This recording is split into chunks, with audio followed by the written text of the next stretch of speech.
இந்த புதுசா ஒரு பைக் எடுத்த பிறகு இஎம்ஐ எல்லாம் கம்ப்ளீட் பண்ணதுக்கு அப்புறம் பைக்ல என்னென்ன ப்ராப்ளத்தை நம்ம ஃபேஸ் பண்ணுவோம். ஆர்சி புக்ல வந்து ஹைபோதிகேஷன் சொல்லிட்டு ஒரு விஷயத்தை மென்ஷன் பண்ணி வச்சிருப்பாங்க. நீங்க ஃபினான்ஸ்ல எடுத்திருந்தா வண்டி எடுக்கும்போது என்ன இன்சூரன்ஸ் போட்டு கொடுப்பாங்க பாத்தீங்கன்னா, தேர்ட் பார்ட்டி இன்சூரன்ஸ் வந்து 5 இயர்ஸ்க்கும் ஓன் டேமேஜ் இன்சூரன்ஸ் வந்து 1 இயர்க்குன்னு சொல்லிட்டு நமக்கு போட்டு கொடுப்பாங்க. அதுக்கப்புறம் இன்னொரு முக்கியமான விஷயம் என்னன்னு பாத்தீங்கன்னா, இதெல்லாம் செய்ய போறதுக்கு முன்னாடி நீங்க இந்த ஃபார்ம் எல்லாம் இதனுடைய ப்ரொசீஜர்லாம் செய்ய போறதுக்கு முன்னாடி நீங்க ஆன்லைன்ல ஃபர்ஸ்ட் நீங்க ரெஜிஸ்டர் பண்ணிருக்கணும். அதாவது நீங்க ஒரு பைக்னு எடுத்தீங்கன்னா அந்த நோ அப்ஜெக்ஷன் சர்டிஃபிகேட்லாம் வாங்கிட்டு பிறகு அதை புதுசா ஆர்டிஎஃப்ல கொடுத்துட்டு ரிஜிஸ்டர் பண்ணி அதை எடுத்துக்கங்க. அதுதான் உங்களுக்கு எப்பவுமே பெனிஃபிட். ஒரு வேலையை நீங்க செய்யறதுக்கு பால் மாறினீங்கன்னா அது திருப்பி நீங்களே நாளைக்கு ஏதாச்சும் ஒரு ப்ராப்ளம் வந்தால் நீங்கள் அதை ஃபேஸ் பண்ணுற மாதிரி இருக்கும். ஹாய் கமாண்டர்ஸ், இன்னைக்கு நம்ம இந்த வீடியோவில் என்ன பார்க்க போகிறோம்னு பார்த்தீங்கன்னா, நம்ம இஎம்ஐயில் வந்து ஒரு பைக் ஒன்று எடுத்திருப்போம் புதுசாக. இஎம்ஐ வந்து கட்டி முடிச்சிட்டேன். அதுக்கப்புறம் என்ன பண்ணணும்னு சொல்லிட்டு தெரியாமல் இருக்கலாம். அதுக்கப்புறம் நீங்கள் இஎம்ஐயில் ஒரு பைக் எடுத்து இஎம்ஐ கட்டின்னு இருக்கலாம். இல்லை நான் ஃப்யூச்சரில் இஎம்ஐயில் ஒரு பைக் எடுக்கிற மாதிரி இருக்கலாம் அப்படின்ட்டு ஒரு பிளான் இருந்துச்சுன்னா இந்த வீடியோ கண்டிப்பாக உங்களுக்கு யூஸ்ஃபுல்லாக இருக்கும். அந்த புதுசாக ஒரு பைக் எடுத்த பிறகு இஎம்ஐ எல்லாம் கம்ப்ளீட் பண்ணதுக்கப்புறம் பைக்கில் என்னென்ன ப்ராப்ளத்தை நம்ம ஃபேஸ் பண்ணுவோம், அதாவது அந்த ஆர்சியில் என்னென்ன ப்ராப்ளம் இருக்குது, அதுக்கு நம்ம என்னென்னலாம் பண்ணணும், நம்ம யாரெல்லாம் பார்த்து என்ன அது கம்ப்ளீட் முடிச்சா நமக்கு என்ன வேற ஒரு ஆர்சி வரும். அந்த ஆர்சி புக்கில் வந்து ஹைபோதிகேஷன் சொல்லிட்டு ஒரு விஷயத்தை மென்ஷன் பண்ணி வச்சிருப்பாங்க. நீங்கள் ஃபினான்ஸில் எடுத்திருந்தா எப்படி நம்ம அதை ரிமூவ் பண்ணுறதுன்னு சொல்லிட்டு இந்த வீடியோவில் நான் கம்ப்ளீட்டாக சொல்ல போகிறேன். என்னென்ன ப்ராசஸிங் நான் பண்ணேன். ஏன்னா வந்து வண்டி எடுத்து 1 இயர் கம்ப்ளீட் ஆகிடுச்சு. இஎம்ஐயில் தான் எடுத்திருந்தேன். இதில் நான் ஃபேஸ் பண்ண ப்ராப்ளத்தை வந்து உங்ககிட்ட ஷேர் பண்ணிக்க போகிறேன். அவ்வளோதான் இந்த வீடியோ. நீங்கள் யாராச்சும் இப்போ தான் ஃபஸ்ட் டைம் வண்டி எடுக்கிற ஆளாக இருந்தீங்கன்னா, இல்லைனா இஎம்ஐயில் நீங்கள் முன்னாடி எடுத்திருந்தாலுமே இந்த ப்ராப்ளத்தை கண்டிப்பாக ஃபேஸ் பண்ணி இருப்பீங்க. இல்லைனாலும் நீங்கள் வந்து இஎம்ஐ கம்ப்ளீட் பண்ண பிறகு இதெல்லாம் நீங்கள் பண்ணிங்கன்னா உங்களுக்கு ஒரு எந்த ஒரு ரீமார்க்கும் இல்லாமல் ஒரு வேற ஒரு ஆசை தருவாங்க. அப்படியே நீங்கள் வந்து ஃபினான்ஸில் எடுத்திருந்து அதை நீங்கள் மாற்றாமல் அப்படியே வச்சுருந்தீங்கன்னா அந்த பேங்க்கோட நேம் வந்து அதில் மென்ஷன் பண்ணியிருக்கும். நீங்கள் யாராச்சும் தேர்ட் பார்ட்டிகிட்ட வண்டி விற்கிற மாதிரி ஒரு ஐடியா இருந்துச்சுன்னா ஃபியூச்சரில் ப்ராப்ளத்தை ஒன்று கிரியேட் பண்ணுவோம் அப்படின்னு சொல்லலாம். அதாவது இந்த ப்ராப்ளம்லாம் எதுவுமே நீங்கள் ஃபேஸ் பண்ண வேணாம்னு நீங்கள் நினச்சிங்கன்னா ஃபஸ்ட்டு நீங்கள் லோனை கம்ப்ளீட் பண்ண பிறகு என்னென்ன ப்ரொசீஜர்னு சொல்லிட்டு நான் உங்கள்கிட்ட ஒன்று ஒன்றா சொல்கிறேன். வாங்க. சேனலுக்கு யாராச்சும் இப்போ தான் ஃபஸ்ட் டைம் வந்தீங்கன்னா மறக்காம சேனலை ஃபாலோ பண்ணிங்க. பார்த்து முடிச்சுட்டு உங்களுக்கு யூஸ்ஃபுல்லாக இருந்துச்சுன்னா ஒரு லைக் பண்ணிக்கி உங்கள் ஃப்ரெண்ட்ஸ் ஃபேமிலியோட ஷேர் பண்ணிங்க. சரி, இப்போ என்னென்னு பார்க்கலான்னு பார்த்தீங்கன்னா, ஃபஸ்ட்டு வந்து இந்த பைக் என்னோட லைஃப்பில் எப்படி வந்துச்சு, என்னென்னலாம் நான் இந்த பைக்கில் நான் ஃபேஸ் பண்ணேன், ஏன் இந்த பைக்கை சூஸ் பண்ணேன்னு சொல்லிட்டு நான் கம்ப்ளீட்டாக என்னோட பைக் ஸ்டோரின்னு சொல்லிட்டு ஒரு விஷயம் சொல்லியிருக்கேன். நீங்கள் யாராச்சும் பார்க்கணும்னு ஆசைப்பட்டீங்கன்னா மேலே வேணால் கார்டு ஐக்கன் தரேன், அதை வேணால் போய் செக் பண்ணி பாருங்கள். உங்கள் லைஃப்லேயே அது போல் நடந்திருக்கா இல்லைன்னு சொல்லிட்டு பார்த்துட்டு வந்து கீழே வேணால் கமெண்ட் பண்ணுங்கள்.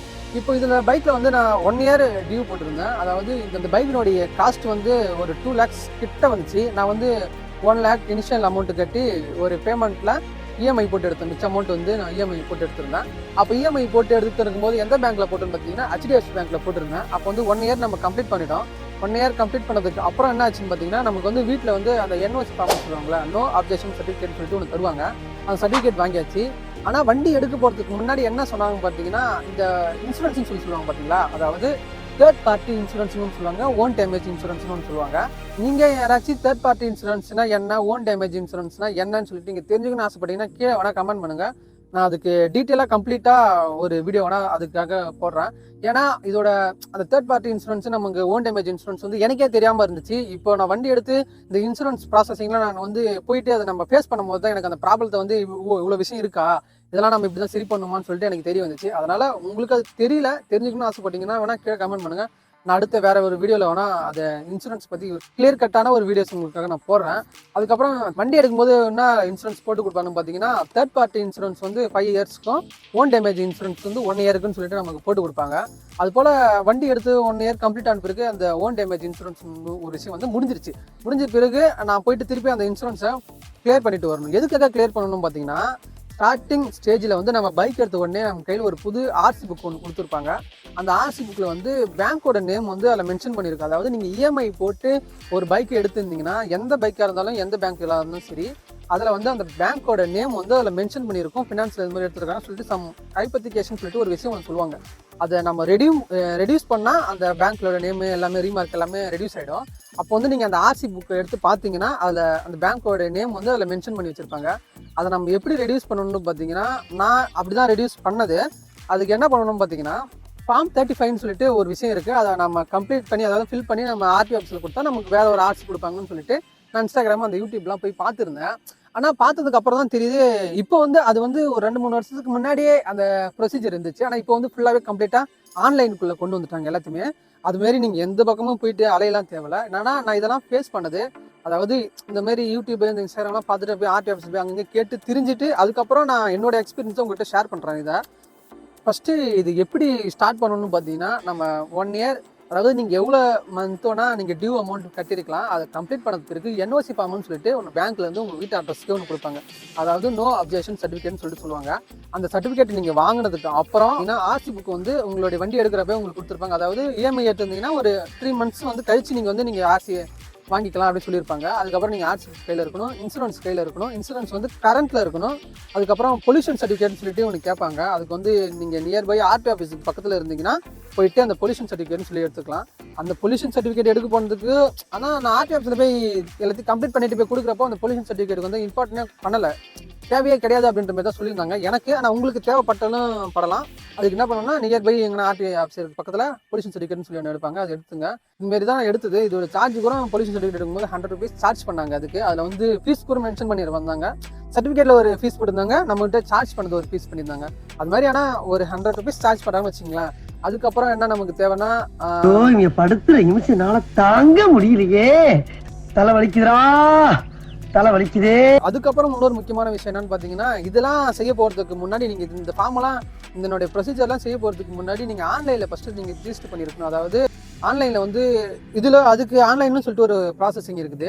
அது நீங்கள் எந்த ஒரு ஆர்டி ஆஃபீஸ்லையும் போயிட்டு நீங்கள் இந்த ஃபார்ம் ஃபில் பண்ணி கொடுக்கணும்னு சொல்லிட்டு எந்த அவசியமும் கிடையாது. நீங்கள் ஆன்லைனில் போயிட்டு செக் பண்ணி பார்த்தீங்கனாலே உங்களுக்கு அது ஈஸியாக கிளியர் கட்டாக என்ன ஆகுதுன்னு சொல்லிடுவாங்க.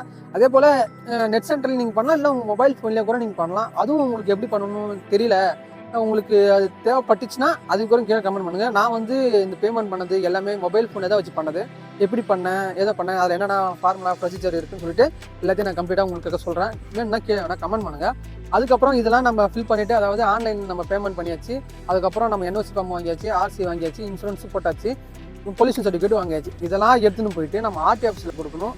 ஆர்டி ஆஃபீஸில் கொடுத்த பிறகு இது எல்லாமே செக் பண்ணி பார்ப்பாங்க. செக் பண்ணி பார்த்த பிறகு கிளியராக எல்லாமே இருந்துட்ட பிறகு நம்மளோட வீட்டுக்கு வந்து நமக்கு ஒரு புது ஆர்சி புக் வந்து நமக்கு அட்ரஸ்க்கே கொடுத்துருவாங்க.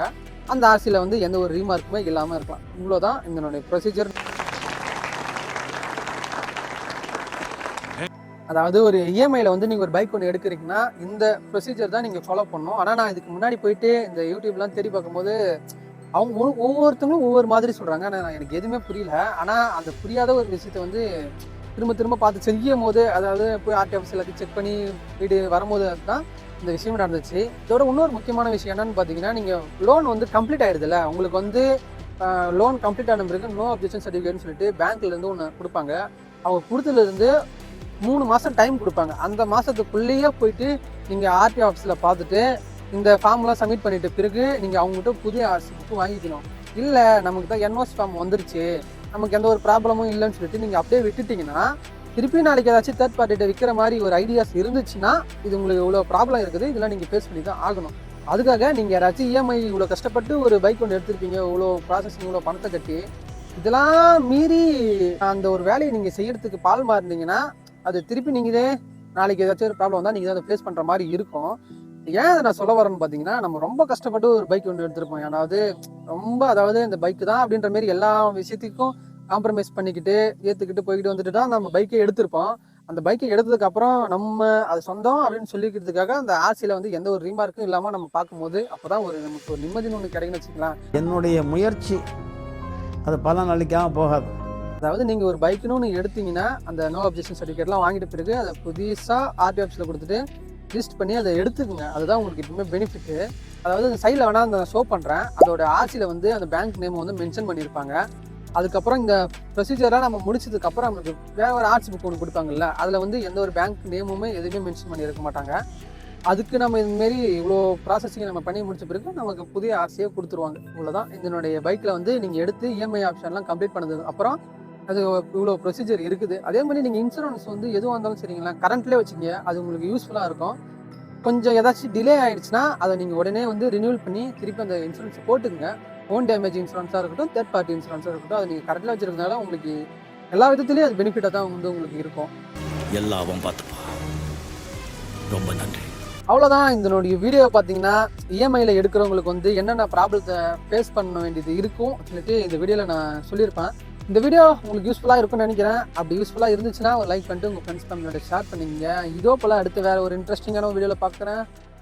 பாய் கமெண்டர்ஸ்.